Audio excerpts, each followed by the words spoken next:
Good afternoon. Well, I'd like to go ahead and get started with grand rounds today.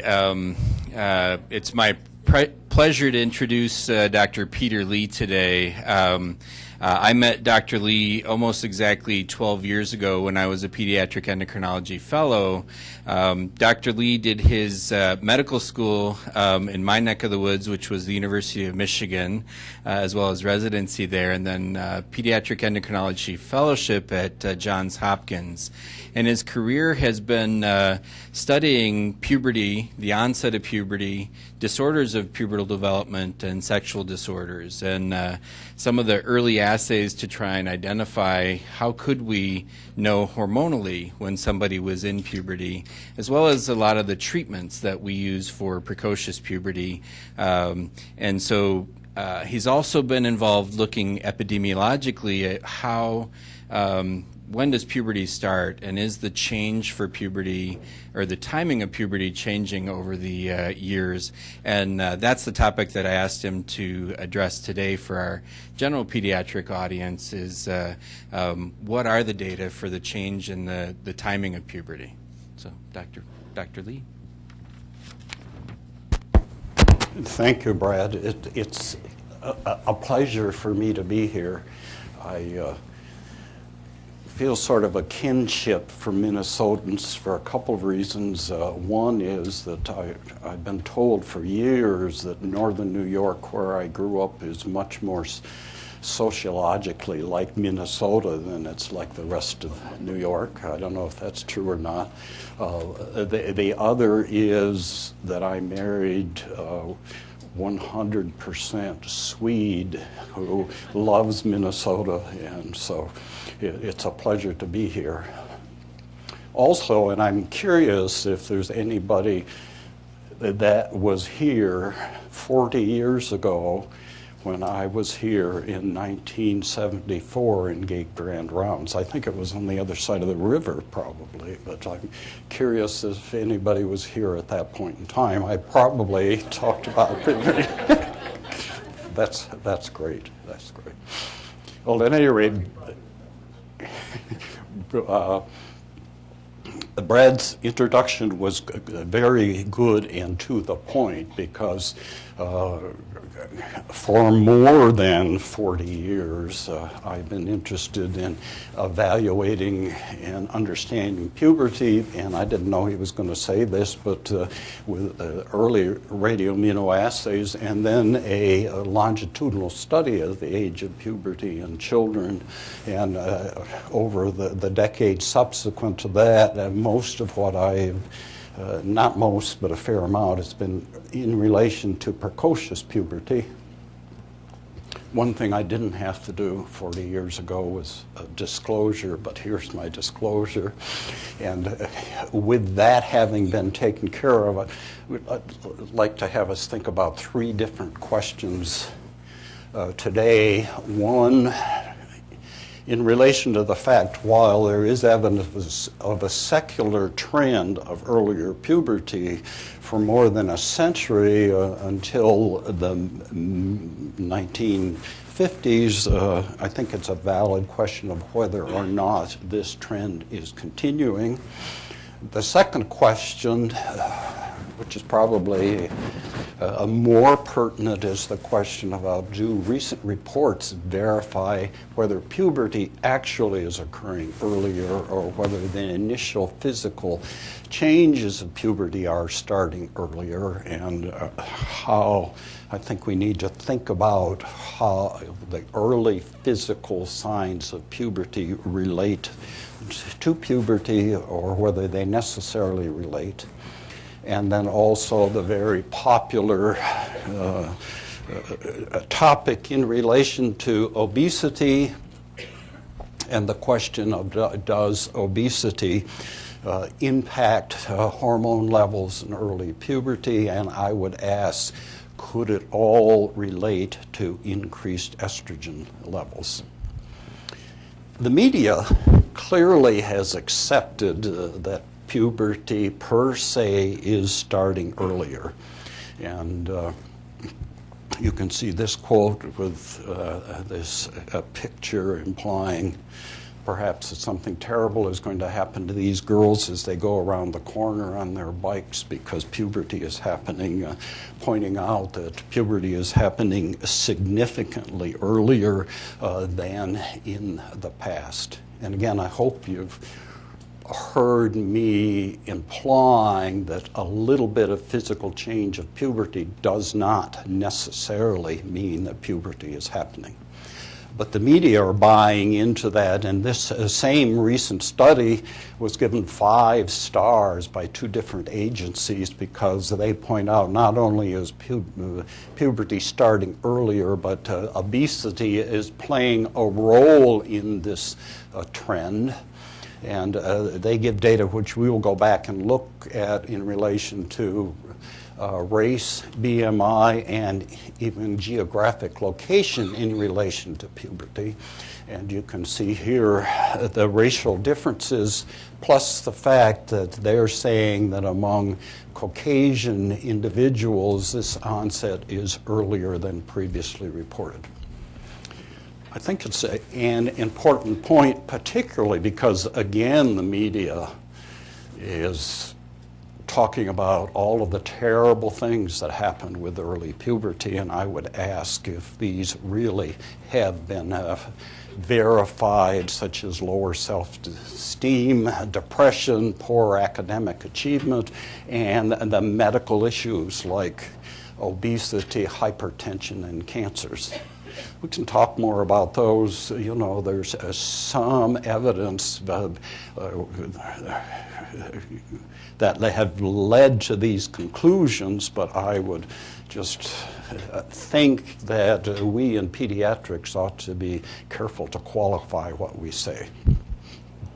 Going from that, then, it's appropriate to think about what puberty is. And here are a couple of definitions. It's an ongoing process, obviously, and one of the key milestones for puberty, which are really better than any others, are the onset of menstruation. But again, going back to the initial physical signs, I'm sure you're hearing that I'm saying the answer to this question is not necessarily.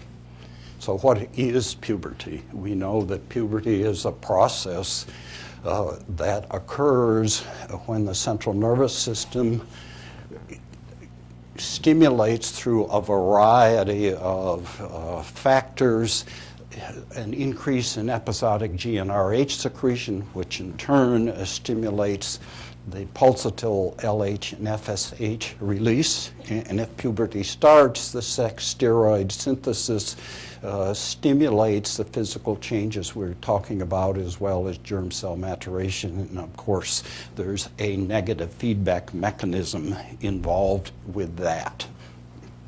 And this is a complex mechanism, different in females than males, because LH, I didn't mean to do that, LH stimulates the theca cell to produce testosterone, which is the substrate for estradiol, which stimulate the physical changes of puberty, and you can see the feedback depicted there. Whereas in males, LH stimulates the Leydig cells to produce testosterone, where FSH stimulates the seminiferous tubules to secrete inhibin B and AMH, and again, the feedback mechanisms. A key point is the point that puberty can begin as a result of stimulation at any of these levels, because the pituitary gland throughout childhood will secrete gonadotrophins whenever stimulated in the appropriate physiologic fashion. The gonads will respond to gonadotrophins whenever stimulated, regardless of the source. And I think more pertinent to our topic today is that androgen, estrogen responsive tissues will respond to increased sex steroid even if at low levels and regardless of the source of that sex steroid. I think it's interesting to go back and look at the historic evidence for the episodic, for the secular trend of puberty, and some of this information I gathered when Brad and I were at a meeting in Leipzig, because it's very interesting. This is a current picture of the Bach Boys Choir at St. Thomas Church, and this choir has been present since 1732, when the singers were selected by Bach, and the change in voice, there's evidence of earlier onset of puberty, plus the change in the age of menarche. And Bach started by auditioning boys at 13 to 14 years of age in 1729, and their voice changed at 17 or 18, reportedly. Whereas currently, the boys are interviewed at age 8 and join the choir at 9 or 10, and typically have voice change at 14. And you've probably also heard historically that one of the reasons for castration of males was so the voice wouldn't change, and I thought it was interesting that Joseph Haydn had such a good soprano voice that he was encouraged. It was encouraged that he be castrated, but thankfully, I think his father objected to that.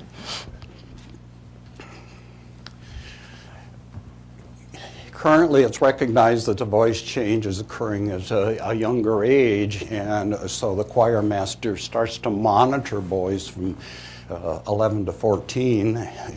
With this quote, a boy's voice becomes richer and fuller until the day it shatters. And one boy commented that, of course, you want to be a man, but you're only a boy once, and when your voice breaks, you're a bit angry. There's no precise records about the age of pubertal change, and so I found these two articles quite interesting, because the age of puberty has been estimated based on what is called the accident hump with males, the time of injury and accidents, which they hypothesize correlate with peak testosterone production. I think, unfortunately, where we see it in the crooked roads in central Pennsylvania are on spring nights with boys out driving. But at any rate, it's based on the accident hump, for which there are data in existence in Germany. It was extrapolated that testosterone peaked at 22 years in the 70s, while it is 18 today, and it's further extrapolated that males appeared to have matured early at a rate of 2.5 months per decade over this period of time. At any rate, while the data are not perfect, there's good evidence of a secular shift, and it's probably related to improved public health conditions, better nutrition, and decreased incidence of disease.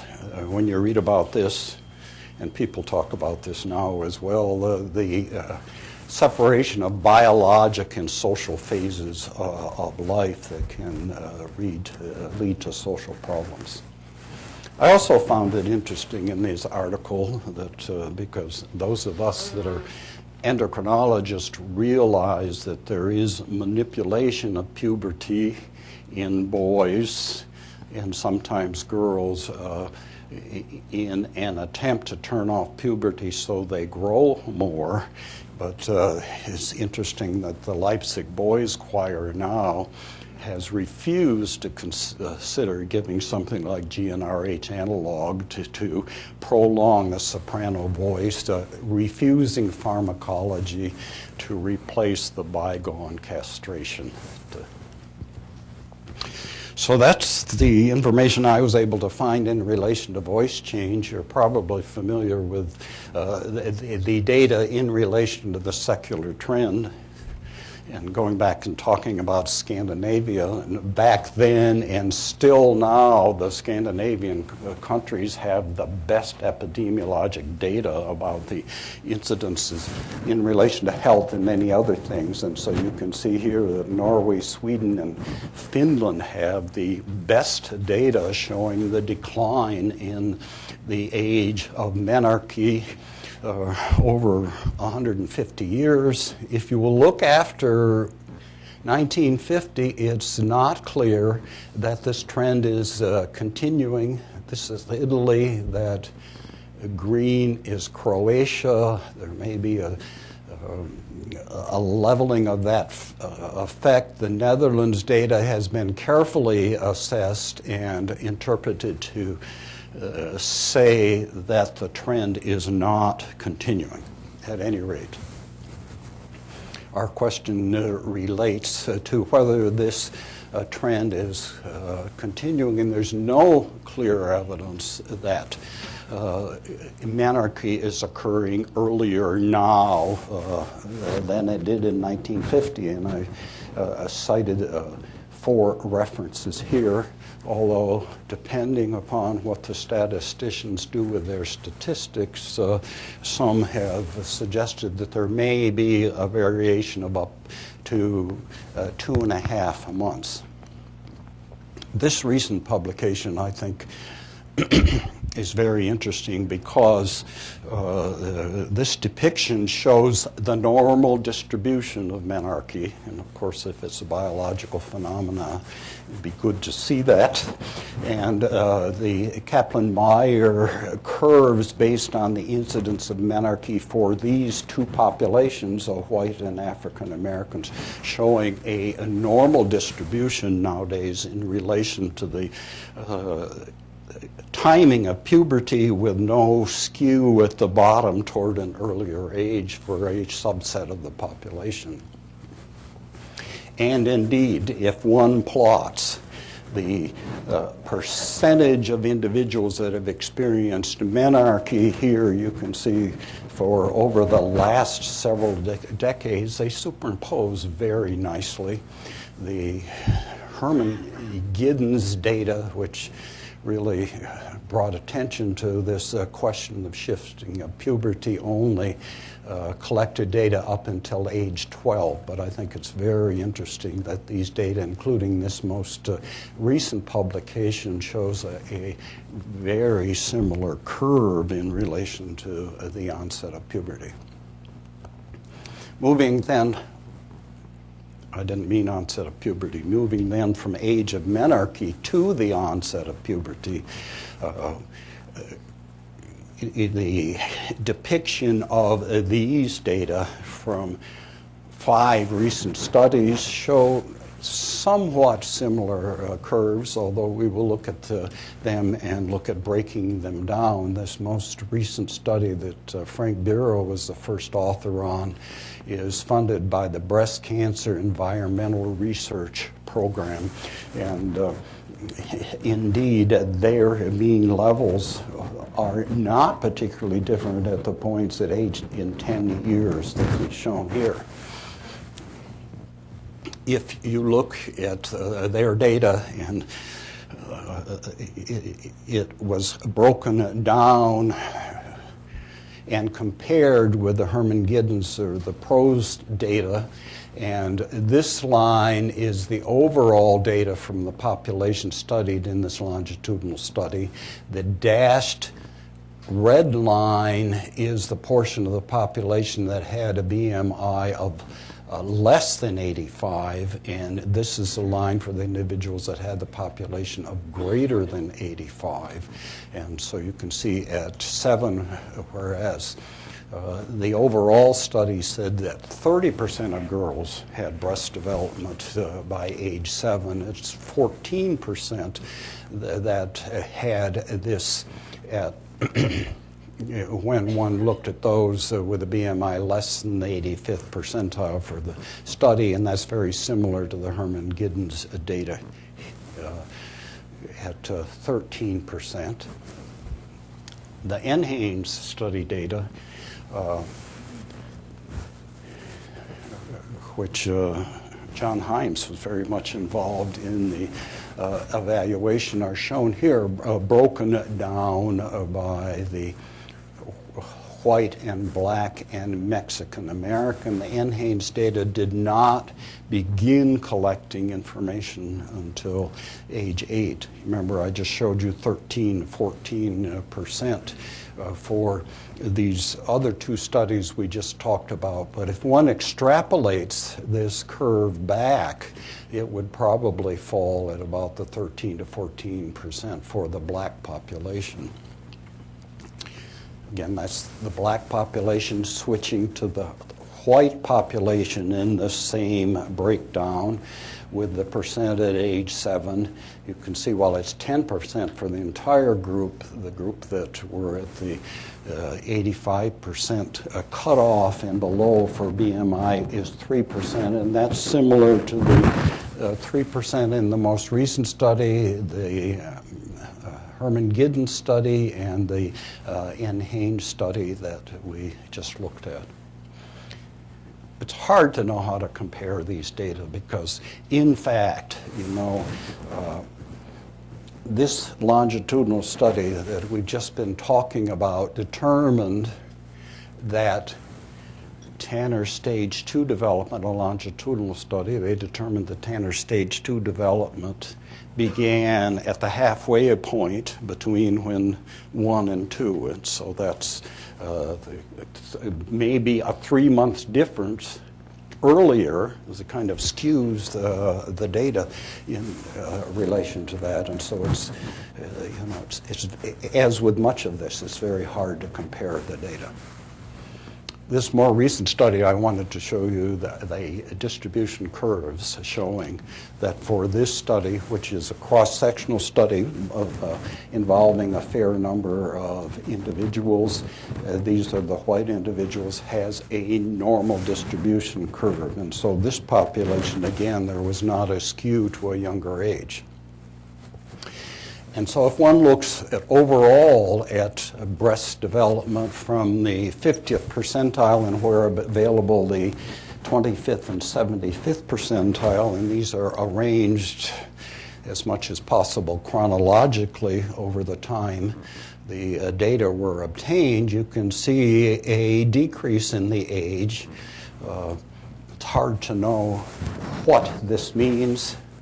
Of course, this is the obesity individuals as well, but it's hard to know what it means, and so I don't think we can say that the initial changes of puberty are not occurring earlier based on information such as this. This is breast development, this is pubic hair development, and there's the same trend, but it's very difficult to interpret what this means, partly because the historical data may be different. And until very recently, all of the data about the age of the onset of puberty, particularly the Tanner data, were on a white middle-class population, which may have a factor there as well. And so, to judge whether puberty is happening, a part of the message that I would like to convey is we need to look at more than breast and pubic hair and, as we'll say in a moment, even testicular volume, and to get an idea if there is upregulation of the hormones. And these are data from patients that are prepubertal or central precocious puberty, but they're consistent with other data suggesting that if one measures a random LH and it's less than 0.2, 0.3, that's prepubertal. If that level is greater than 0.9 or 1.0, that individual is most likely pubertal, but of course there's a gray zone there in the middle. But if one does the statistics and looks at the curves using two different assays here, it is possible to sort out in most instances whether individuals had hormone levels consistent with puberty, and a much stronger indication than a little bit of breast development, if you'd say that. Moving to males, an onset of genital stage. These are the Herman-Giddens male data, which were collected subsequent to the previous we talked about, showing the racial ethnic differences, and you can see the 50th percentile for white and African American males generally occurs when these individuals are 10 to 11 years of age, and a year earlier for Hispanic individuals. The point, and again coming back to what physical findings of puberty that we measure mean, I'd like to point out to you what they found among 6-year-olds, because based on the judgment of genital stage, almost 10% of white boys, almost 20% of African American boys, and 70% of Hispanic boys already had the onset of puberty. So maybe genital staging isn't very good. Maybe there's issues of a bias. I'm not sure whether I should say this or not, but in fact there's good documentation that on average the African American male has larger genitalia from pre-puberty onward, and so maybe the 20% of African American boys really do not have early genital growth. There's a variety of things that may be impacting this interpretation, so it's hard to know when things start, although the 50th percentile data are very similar between the N-Haynes data and the Herman-Giddens data. So you see the average white boy attains Tanner stage 2 at age 10, the black population at 9.1 or 9.2 years, and the Hispanic at 10 or a little bit greater. So it's what the early end of this onset means that creates problems for this interpretation. And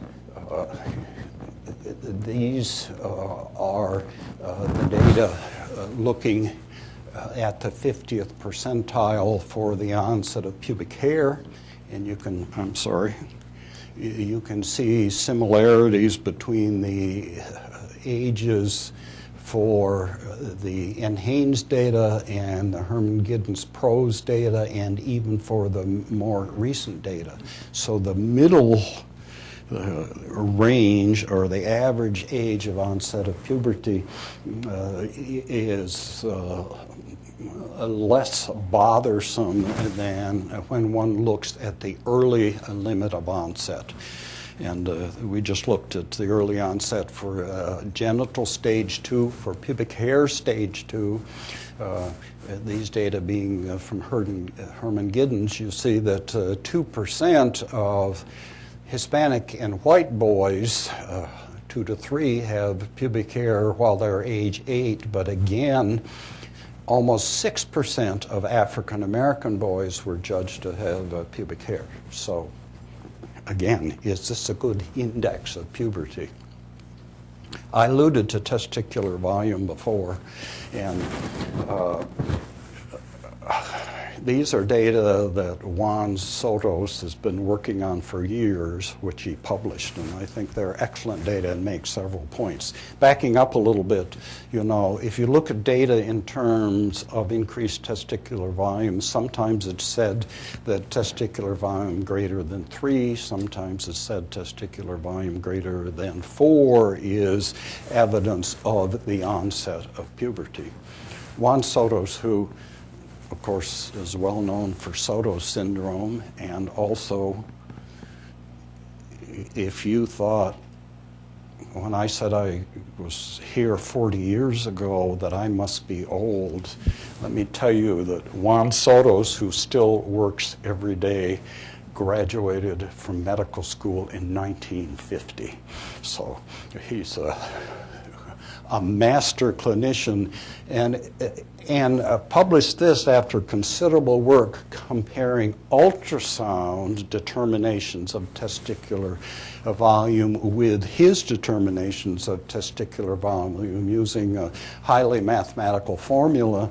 But curiously, the mean volume, which of course doesn't apply to the individual necessarily, of attainment of volume of 3 or 4 is at 12 to 13 years. And so this is another index that one can use and an index that is used, and if done accurately, is probably a better indicator of onset of puberty in boys than a judgment of genital stage or pubic hair. There is the problem of an accurate determination of testicular volume, and in this paper, which I think is a good paper, worth the endocrinologists looking at if they haven't seen.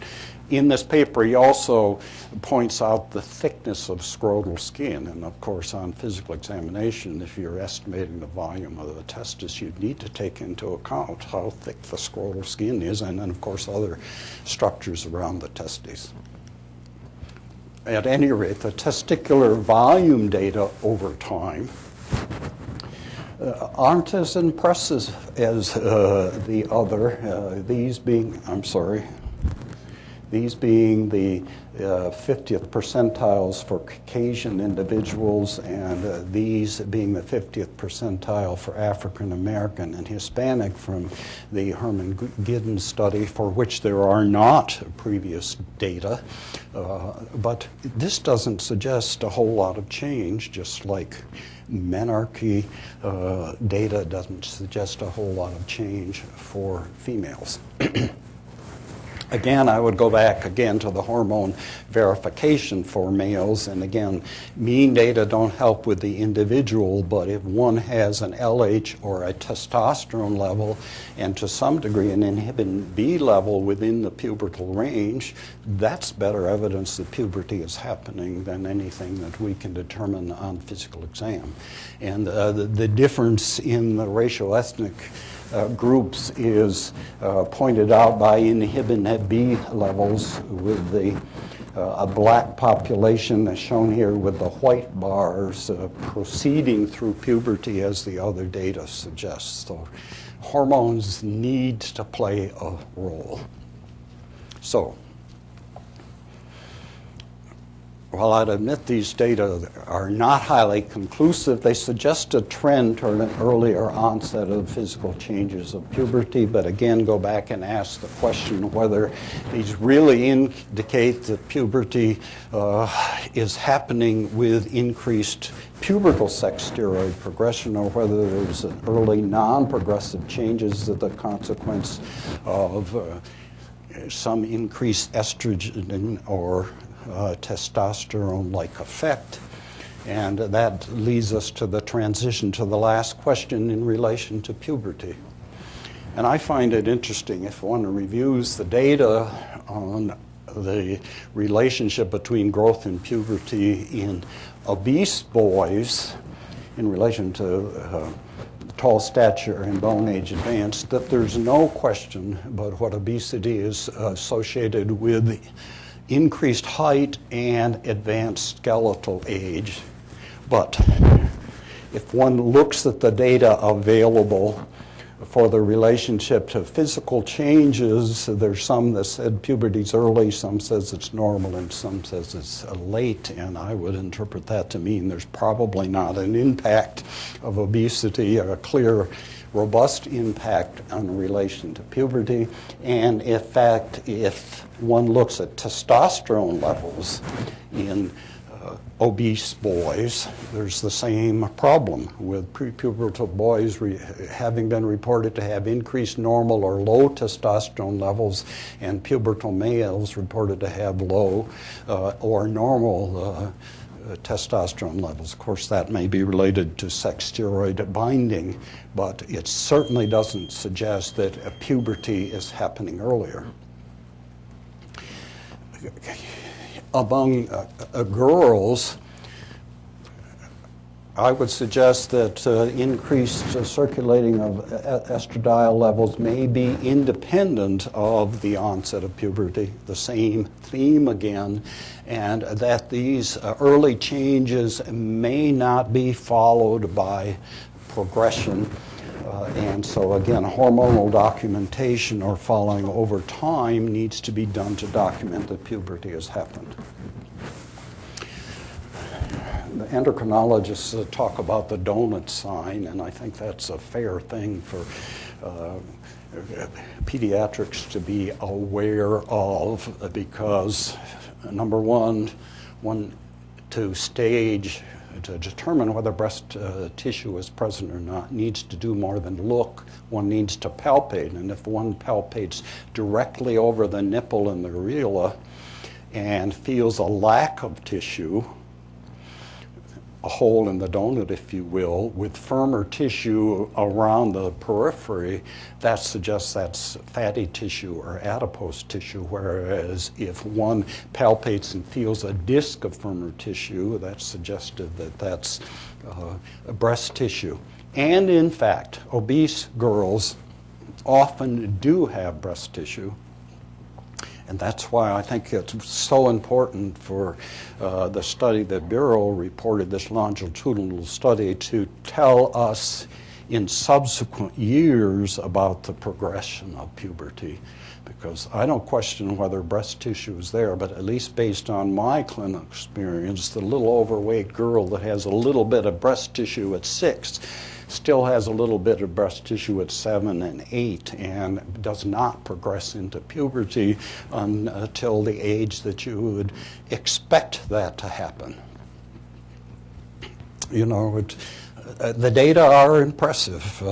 Coming back to this slide showing the 50th percentile, but I would like to try to hypothesize about this relationship that we have just mentioned and point out that we know that there's an increased growth rate and advance of bone age as a consequence of estradiol, and that there is evidence of increased circulating levels of estrogen both in prepubertal boys and girls. So you can see where I'm trying to go with this. Therefore, the bone age advance in tall stature may be a consequence of the increased estradiol, but not evidence of the early onset of puberty. And so, of course, that goes back to the media interpreting this, that puberty is really starting where it's only breast tissue. And so you have heard all of this from me several times already. If puberty is going to happen, we're going to know it, and either hormones or a longitudinal following will point that out. And so in relation to the question of obesity, summarize what I just said for obese boys and obese girls, and hypothesize that the changes that we see in both sexes is a consequence of estrogen rather than being from a gonadal source. And so the question is, has puberty really changed back where we started? It's not clear, but if so, it's not as dramatic as the media would suggest. I also pointed out issues in relation to breast pubic hair and genital staging and even testicular volume, and would suggest that those are by themselves not a good index of the onset of puberty unless there's been evidence of progression already happening. So if you go back to the individual patients, Obviously, it's necessary to determine whether puberty is starting or progressing, whether it's early at a normal age or late. And so, one part of my life that wasn't present when I was here 40 years ago that has been a great blessing to me. This is amazing. I didn't know I'd choke up about this. Are my 6 grandchildren. This picture was taken 2 years ago, and I wish I had a today picture because it is obvious to me, without doing any Tanner staging, that 3 of these individuals have entered into puberty based on height, based on facial features, and so forth. And so I would say, if puberty is happening, it will declare itself, and it's a normal part of our lives. So thank you for listening, and I'd be very interested in your comments in relation to any of this.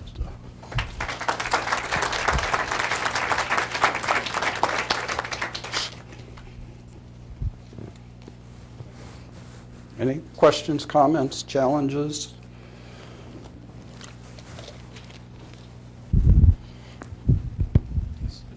Yeah, great.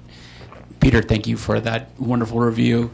My question is relates to a question that comes up a lot from families. I think this probably is posed to general pediatricians as well as for us as endocrinologists, which is there hasn't been, obviously there is a genetic influence on the timing of puberty as we've seen by the differences in ethnic background, but there hasn't been significant genetic drift that's occurred over the past 100 or 150 years to cause changes in the timing of puberty.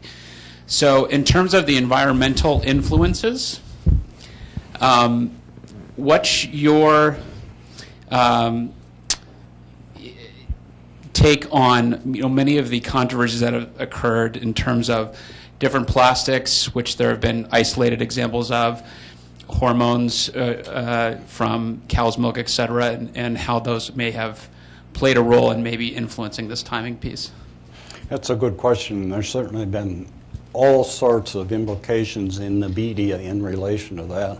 I don't have a good answer for that. These have been implicated for a long time now without, to my knowledge, a good demonstration of that. But, is that because we're all exposing ourselves to plastics and food additives all day long, or is there a real factor there? I really can't answer that, but if it's there, it's not playing a major role, and there are, of course, this isn't related to puberty so much, but the whole business of genetically altered foods, I think it doesn't make much sense to be afraid of that. It doesn't make much sense to be afraid of milk that might have growth hormone in it, because if you could administer growth hormone orally, we would do that. We know that doesn't get there. And there are the regulations about steroids in meats and so forth. That was a factor, and I don't know if some of you remember when there was an epidemic of premature thelarchy in Puerto Rico 30 years ago or so, because Puerto Ricans eat lots of chicken, and if you inject a chicken with estrogen 3 days before you harvest the chicken, it weighs much more because it retains fluids, and Puerto Rican girls were eating estrogen chicken and had breast development. Once they enforced that law, that went away. So it's interesting, and it's a popular topic that turns up at the annual meetings every year. But does anybody have anything to add to that beyond that? Because I don't know how you quantitate that. And it's partly because you can't pick out a group of individuals that have been exposed to compound X and a group of individuals that haven't very well. So. I just want to follow up on something, another sort of cause of early puberty that people have talked about, which are the topical, lotions or tea tree oil or lavender, the hygiene products that people have mentioned, and what your experience or thought is with those. I don't have any personal experience. There have been some very interesting examples of estrogen, like plant products and so forth, and probably similar to the what's on the market for menopause now, but it's not dramatic. Again, I don't think.